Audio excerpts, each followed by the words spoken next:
usually involved in long journeys and exotic cities. They're also rare. Libya's status as a pariah state associated with terrorism and insurrection means many nations prefer to keep their distance.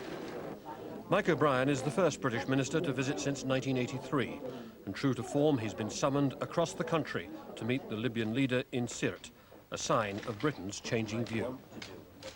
A Libya which no longer supports terrorism is, of course, very much in Britain's interest, and our hard-headed judgment all along has been that we're more likely to achieve that by encouraging rather than isolating Libya.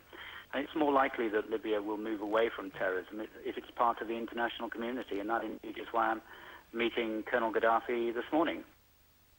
The past record is appalling. Britain broke relations with Libya in 1984 when a shot from the Libyan embassy killed WPC Yvonne Fletcher. In 1986, Britain supported America's raid on Tripoli, a retaliation for the bombing of off-duty US servicemen in a discotheque. In 1987, the cargo ship Exxon was searched and discovered to be carrying arms from Libya for the IRA. And then in 1988, 270 people died when a Pan Am airliner was blown up over Lockerbie. But a decade of sanctions and international isolation forced Libya to hand over its officials for trial. Evidence of compliance with international law that Britain believes has earned Libya a chance for rehabilitation. The court will now rise.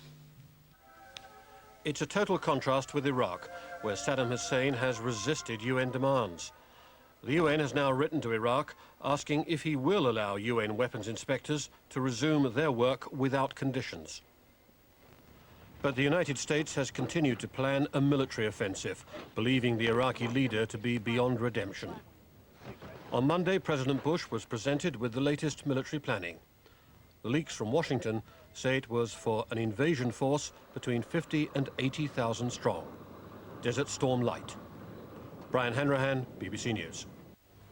This is sail next to I don't know what, and it's just diving on you. What do you know about this? It's quite interesting because it's still got the original balls, and each member of the club would be given a black ball and a white ball. If the person you were voting for was okay, you dropped a white ball in. Yeah. If there was one black ball appeared, How'd you go? you were out.